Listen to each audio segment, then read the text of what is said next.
So hello students and welcome back to another video tutorial by Genome Biotech. In this video tutorial, we are going to start with the topic of cell signaling. That what is cell signaling and how does cell signaling takes place, in what manner cell signaling occurs within a cell, and how the cell responds to different types of signals within the cell and from outside the cell towards itself. Okay, so in what manner the cells are going to interact with all the different types of signals that it receives from the other cells, how the perception of signals takes place. All these phenomena are included in the topic of cell signaling. Okay, cell signaling basically include the following two things. For example, it includes the response of a cell towards on perception of the signal as well as the signaling in between the two different cells. Cell signaling include the production of signal, the production of specific signals of specific signals from one cell towards the next, from one cell to the other, as well as the response of the cell, the response of the cell of the cell on perception of the signal, on perception of the signal of the signal.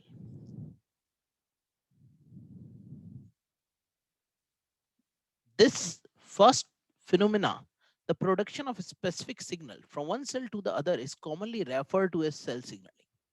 Okay, and the response of a cell on perception of that particular signal is referred to as the signal transduction. This is commonly called as signal transduction.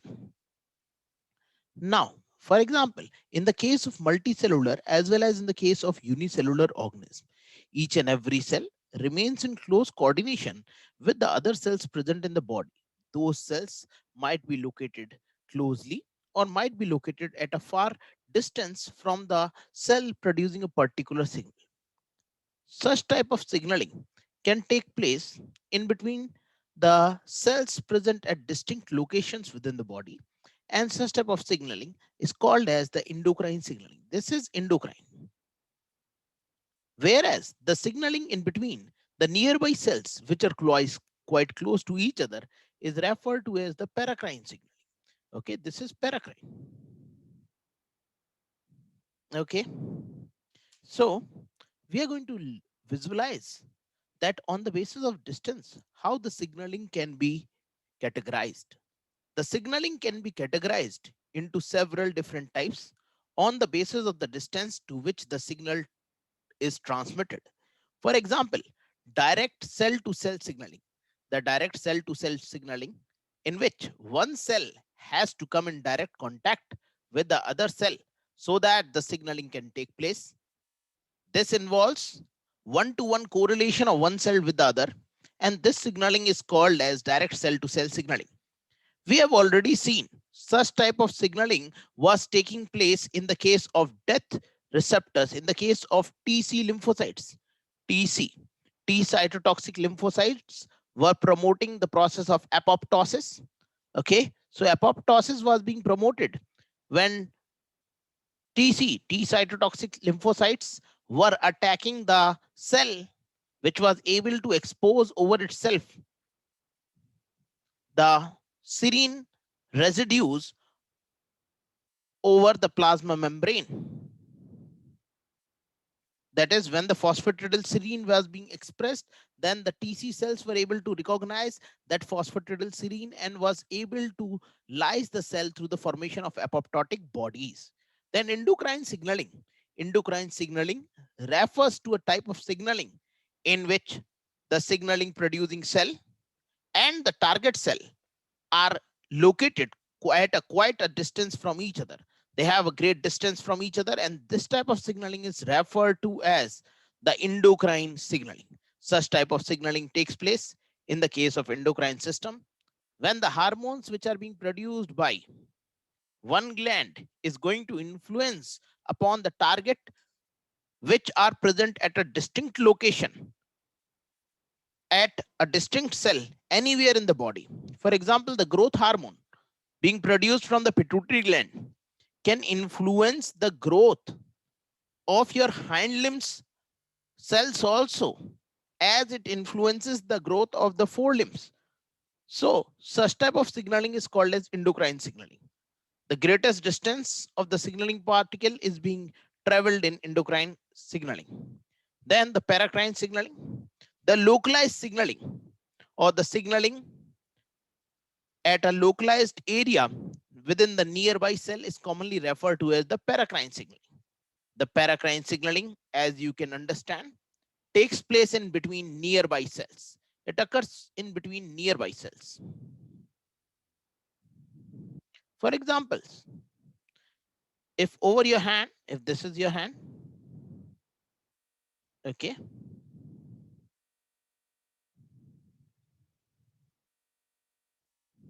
if this is a hand and there has been an injury, there has been an injury in one of your finger, say the thumb, then there would be a region that will get influenced in such a manner that there would be a drastic pain in this particular region. A particular region will be influenced.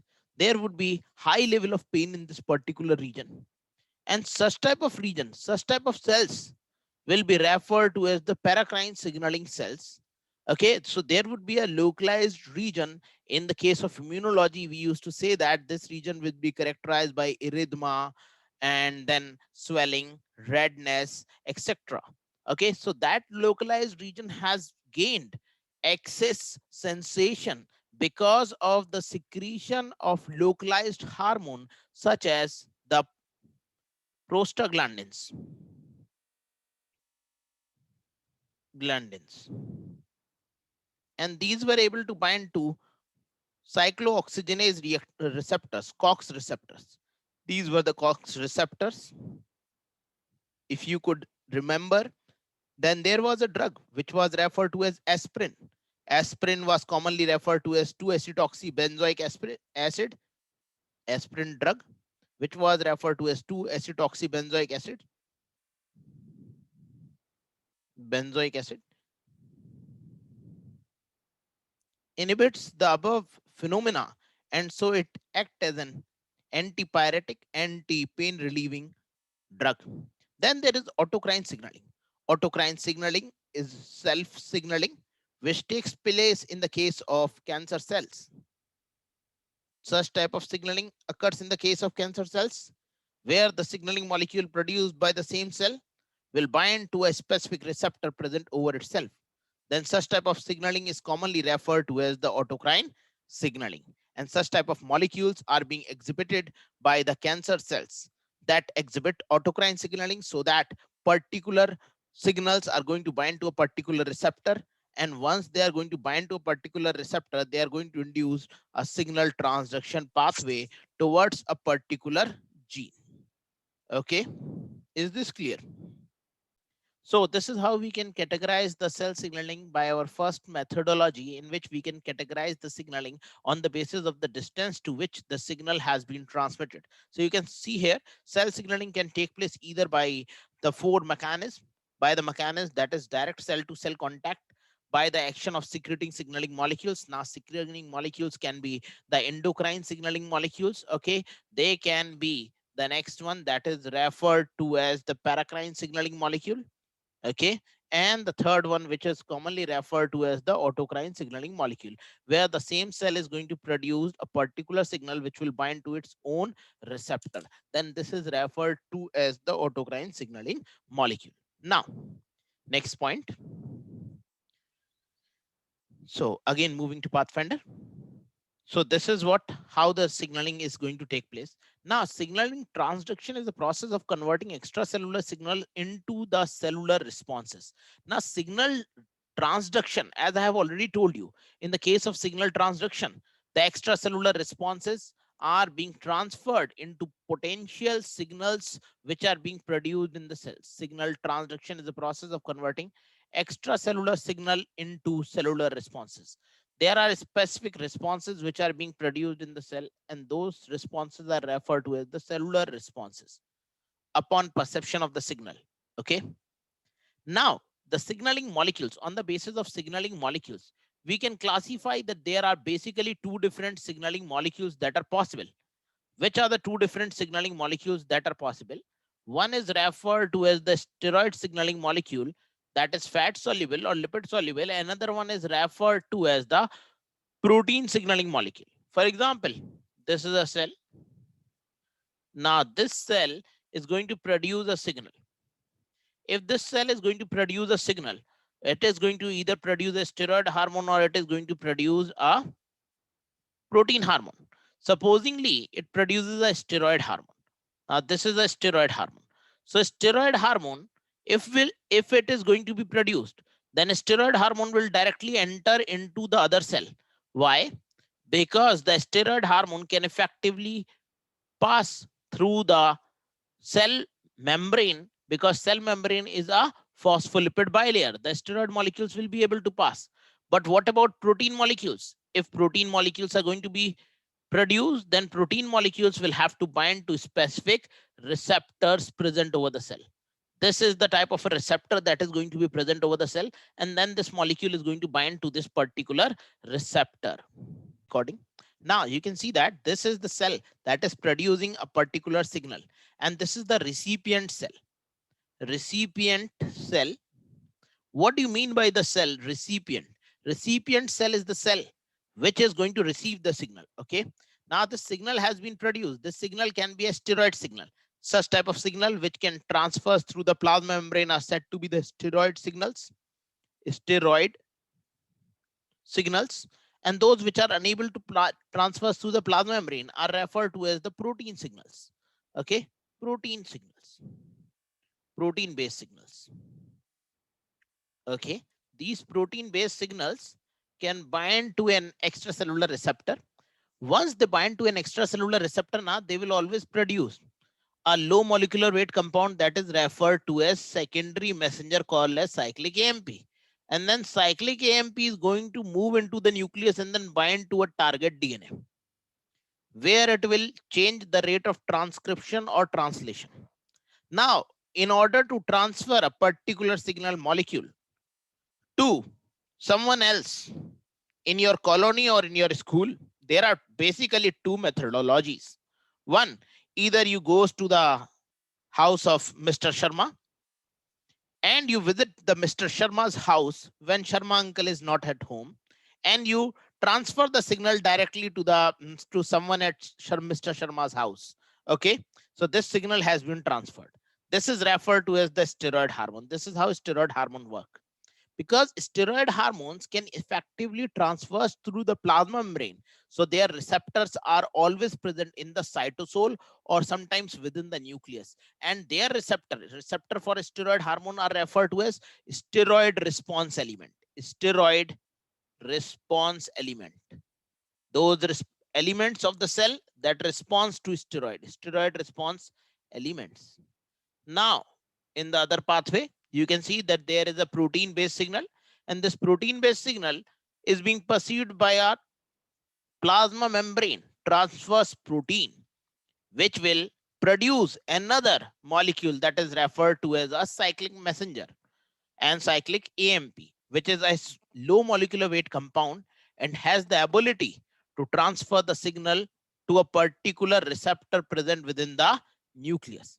Here they are going to transfer the signal to the nucleus, and from where the nucleus, the rate of transcription and translation is going to take place.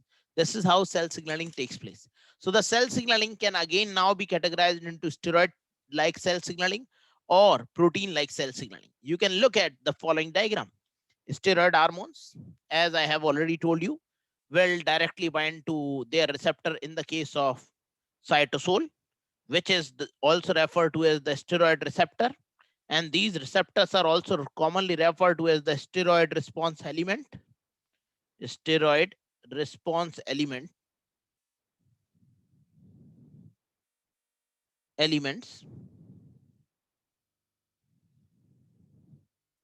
These steroid response elements can be present within the nucleus or can be cytosolic. In another case, where there would be protein-based hormone, such as epinephrine, etc., there would be a specific receptor present over the cell membrane, such as the GPCR, G protein coupled receptor, okay, binding to epinephrine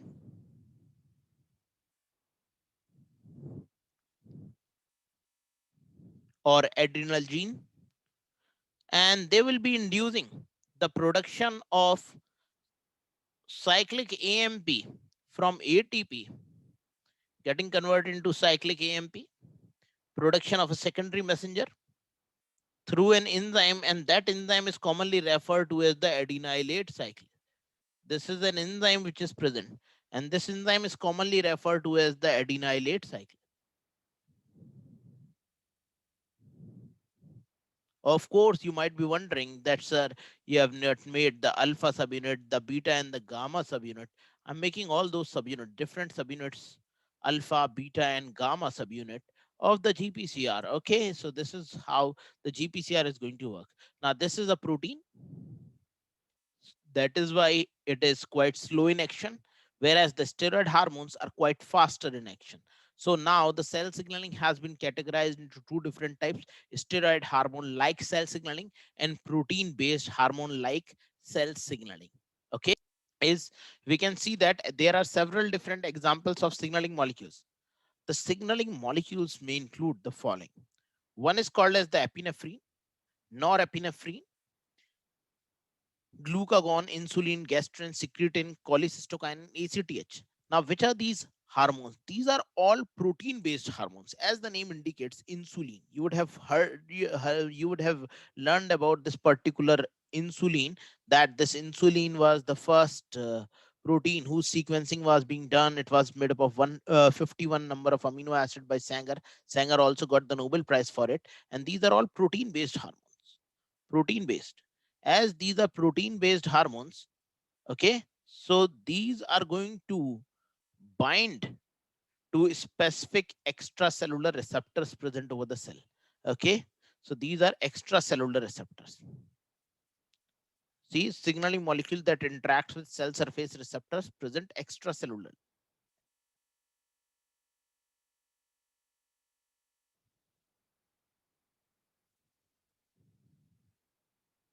Okay, signaling molecule hormone that interact with cytosolic or nuclear receptors. Now, there are signaling molecules or hormones that have the ability to interact with cytosolic or nuclear receptors. These signaling molecules can interact either with the cytosolic or nuclear receptors. They can be steroid hormones themselves, see this, or steroid like hormones. They are still steroid like hormones.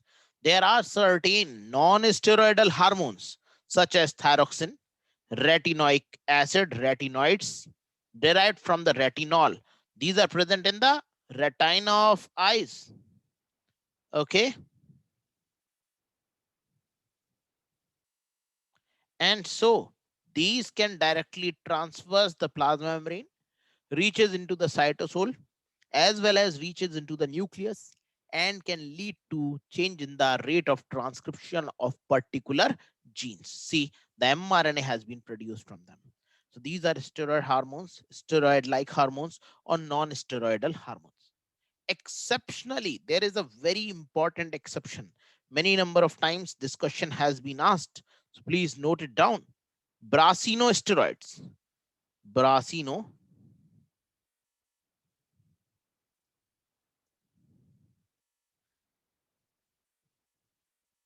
brasinosteroids are exceptional.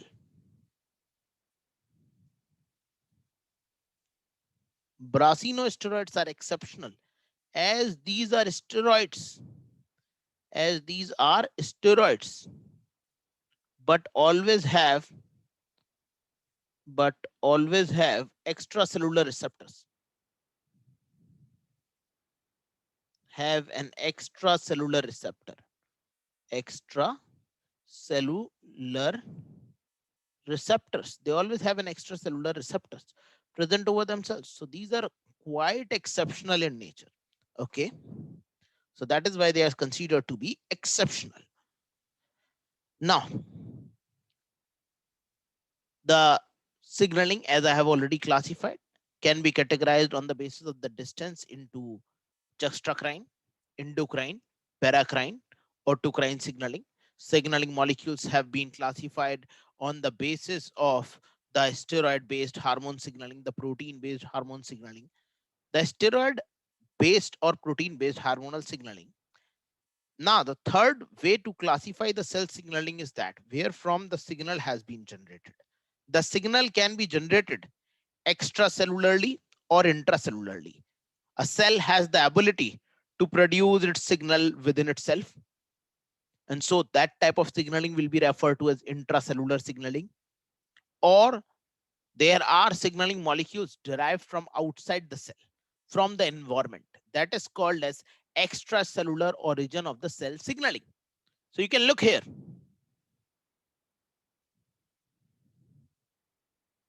What you can look here is that the signaling molecules can further be classified into the following two different types: extracellular signaling as well as intracellular signaling molecule. Extracellular signaling molecule, as the name indicate, these signaling molecules are produced from outside the cell. Extracellular signaling molecule are synthesized and released by signaling cells and bind to either cell surface receptor. They have the ability to bind to specific receptors present over the cell, or can bind to intracellular receptors. But these signals should always be perceived by the cell from the outside. Okay, these signals are always perceived by the cell from the outside. That is why it is called as extracellular signaling. So extracellular signaling molecules are synthesized and released by signaling cells and produce a specific response only in target cells that have receptors for the signaling. Most of the extracellular signaling receptors expressed on the target cells are called as cell surface receptors.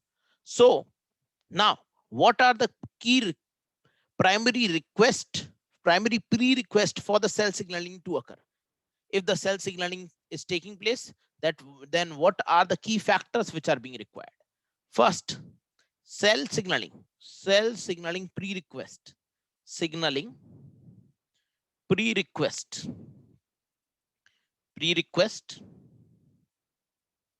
or requirements. First, cell signaling must be highly specific. Cell signaling must be highly specific. Must be highly specific. Now, cell signaling is going to be highly specific. Highly specific means, that means a cell is going to produce a specific signal only for its target cell. The signal must bind to only a particular receptor. The signal must bind to a particular receptor. Must bind to a particular receptor. To a particular receptor.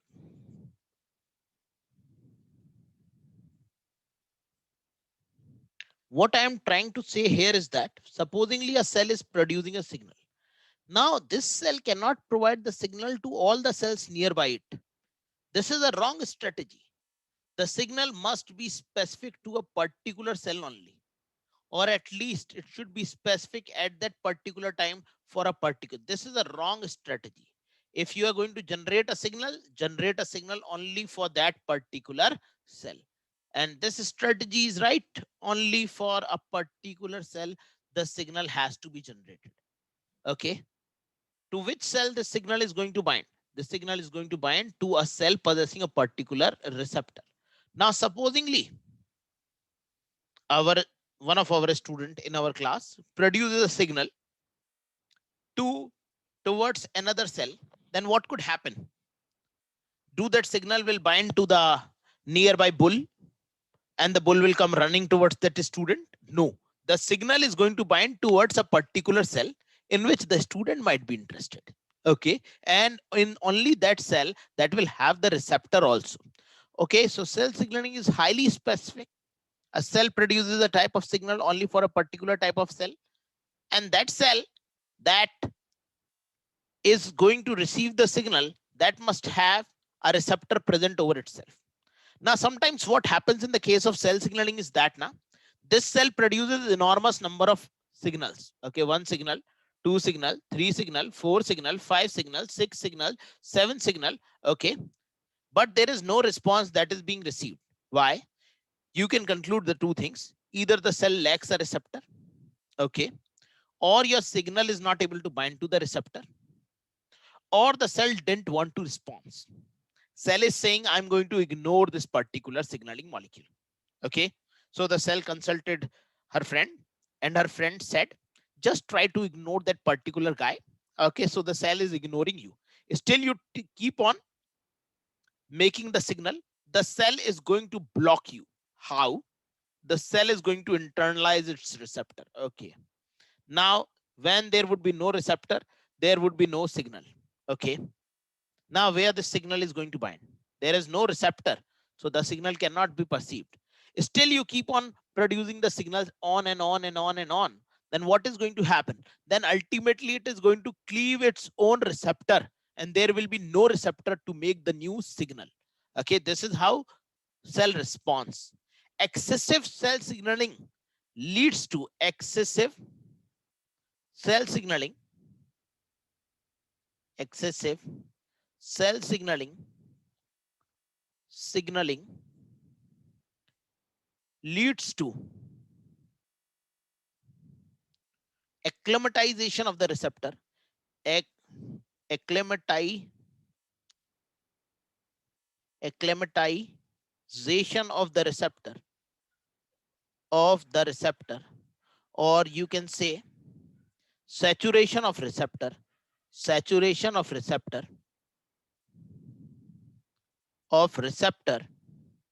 So no further cell signaling. So no further cell signaling is possible. Cell response is received. Response is received. Is received. Okay, this is what is going to happen. Any doubt? You can. So still, if the cell began to produce the signal, internalization of the receptor and its lysis. Internalization of receptor. Lysation of receptor. Internalization of receptor and its lysis. Of receptor and its lysis. And its lysis is going to take place. So the receptor is going to be internalized, and then lysis is going to take place if the signal continues to be perceived. Signal continues to be perceived. Continues to be perceived.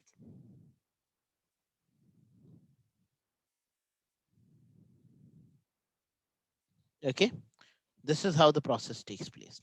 These are the prerequisites for the cell signaling to take place. Most of the extracellular signaling molecules bind to specific receptors expressed on the target cells, and these receptors are commonly referred to as the cell surface receptors. Cell surface receptors belong to three major classes. The three major classes to which the cell surface receptor belongs are the G protein coupled receptors, which are also referred to as GPCR. The second is referred to as ion channel receptors, and the third one is referred to as the enzyme linked receptors. These are the three basic different types of receptors which are present: GPCR, ion channel receptor, and the enzyme linked receptors. Now, GPCR will bind to a particular type of a protein molecule that will be expressed over the surface of the cell. Ion channel receptor will bind to certain receptors present over the cell, and they will induce the ion channel formation to take place. And last is referred to as enzyme linked receptors.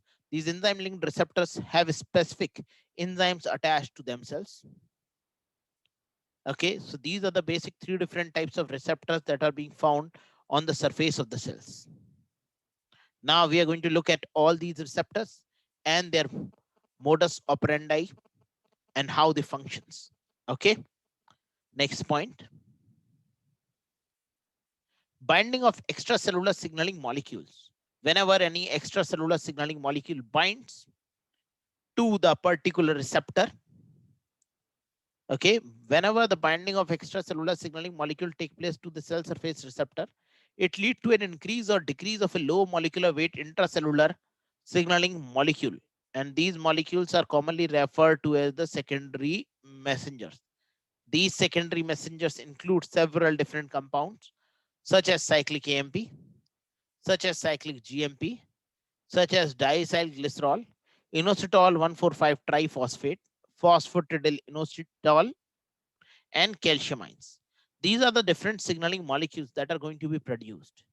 And these signaling molecules are being produced in response to the perception of the signal by the cell. This cell produce cyclic AMP, cyclic GMP, diacylglycerol, IP3, calcium phosphatidyl inositol. Please remember, see if you can just memorize it out. Cyclic AMP is being produced by adenylate cyclase in the insulin signaling as well as in the case of epinephrine signaling. Cyclic GMP is another signaling molecule which is being produced. Diacylglycerol is going to be produced when the specific receptors that you can find on the next page, this protein molecules are going to be binded to the GPCR molecules, and they are going to induce the inositol 145 triphosphate formation that you can find here. See, PLC beta pathway, IP3 and DAC are being produced, calcium ion are being released. So this is all what we are going to study now. So we are going to start from this particular GPCR proteins, ion channel receptors, and then enzyme linked receptors. Now, looking at Cooper in front of you all. Okay, so see this. These are steroid hormones and the nuclear receptor superfamilies. The steroid hormones, as the name indicates, the steroid hormones and the nuclear super receptor family. These hormones, they have specialized animations for this particular thing. Most probably, if I can visit that. Okay, I'll be showing you that animation also. The steroid hormones are the classical example of this group of signaling molecules, which also include thyroid hormone, vitamin D3, and retinoic acid. These hormones include the testosterone, the male sex hormone, estrogen, progesterone. These are all the different types of steroid hormones. The corticosteroids and the glucocorticoids, they are all being produced from the cell, from the glands present in the body, from the different endocrine glands. You can find that this is a glucocorticoid. This glucocorticoid diffuses across the plasma membrane effectively and binds to glucocorticoid receptor. These glucocorticoid receptors are present within the cytosol. Their structure is being maintained with the help of a protein called as HSP90, heat shock protein 90. The receptors gets dimerized. The dimerization of receptor is going to take place. These receptors will then directly move into the nucleus, will catalyze the addition of acyl group over the histone proteins, causing unwinding of the histone from the DNA. Once the DNA has been unwounded from the histone, it will activate the transcription of certain genes, and the genes transcription is going to take place. So this is the glucocorticoid and its mechanism of action. You must always read through the diagrams of Cooper as well as its animations. The next is referred to as gene regulated by the thyroid hormone receptor. Now, what do you mean by the thyroid hormone receptor, and what are these thyroid hormone receptors? You can find that the thyroid hormone receptor is always present within the nucleus.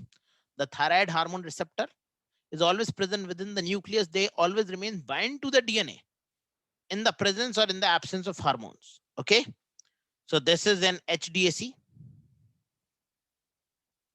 hormone dependent acetyltransferase enzyme. There is a thyroid hormone receptor which is present. To this receptor, a hormone is being added. Once a particular hormone is going to be added, the hormone will bind to the thyroid hormone receptor molecules, and it will induce the binding of another molecule that is referred to as histone acetyltransferase enzyme, catalyzing the acetylation to take place. Once the acetylation is going to take place, acyl group is going to be transferred, the transcription is going to be activated. And once the transcription is going to be activated, the transcription will take place, and thus the rate of transcription will be higher, and the DNA is going to be separated from the proteins, that is the histone protein, and the rate of the transcription will be much more larger. It will cause the transcription of specialized genes from our genome. This is how the thyroid hormones act from the thyroid gland. Next. Now, signaling by other molecules. There are other molecules: nitric oxide, acetylcholine, the gamma aminobutyric acid, that is referred to as GABA, the indole 3-acetic acid, are other similar small signaling molecules that is going to take part in the case of signaling. Now, you can find that nitric oxide is a paracrine signaling molecule which is present in the nervous system. It is present in two places. One is our brain, and another one is referred to as the male reproductive system, where this performs an important cell signaling. Now, peptide hormone, platelet derived growth factors, and other different hormones are there.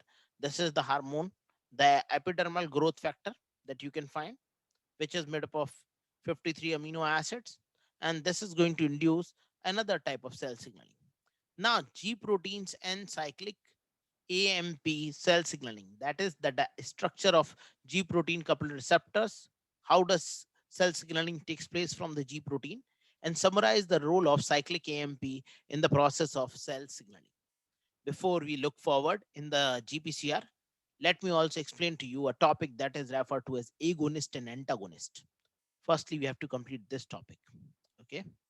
Now, what do you mean by agonist? Agonist and antagonist, as the name indicates. Agonist means the molecules which produces the similar effect as the molecule itself. They are said to be agonist. If the molecule produces an opposite effect or influences the action of the signaling molecule by itself, then it is said to be an antagonist. Structural analogs which mimics the functioning of a signaling molecule by binding to its receptor and causing the normal response to take place, it is referred to as agonist. It is a type of signaling molecule that is going to induce a normal response in the cell, then it is said to be an agonist. And when an antagonist is going to bind, the antagonists are structural analog which binds to the receptor but induce no response. Antagonists are going to bind to the receptor and are not going to induce any response in the cell. Then they are said to be an antagonist. Hence, an antagonist acts as an inhibitor of the natural signaling molecule, agonist, by competing for binding site on the receptor. It is going to block the physiological activity of the signaling molecule. Okay, it is going to block the activity of the signaling molecule. For example, this has been asked many number of times, so I'm just going to highlight this out for you all. Allopurinol and isoproterenol, allopurinol as well as the isoproterenol which are present, serve as an antagonist and agonist to the epinephrine receptor. Allopurinol act as antagonist and isoproterenol act as agonist. It acts as an agonist to the epinephrine receptor. This is how the allopurinol and isoproterenol is going to act. Now we are going to start and look forward at another category of the signaling molecular receptors. And those signaling molecular receptors are commonly referred to as the GPCRs, or the G protein coupled receptors. Now, what are these G protein coupled receptors, and how how does this G protein coupled receptor is going to induce cell signaling in the cell? That we are going to look tomorrow. Okay, and we are going to finish the G protein cell signaling as well as the Wilson cycle, followed by enzyme linked receptors, and the last receptor tyrosine kinase. In tomorrow's class, we would be starting with GPCR. So that's all for today. Good night. Bye.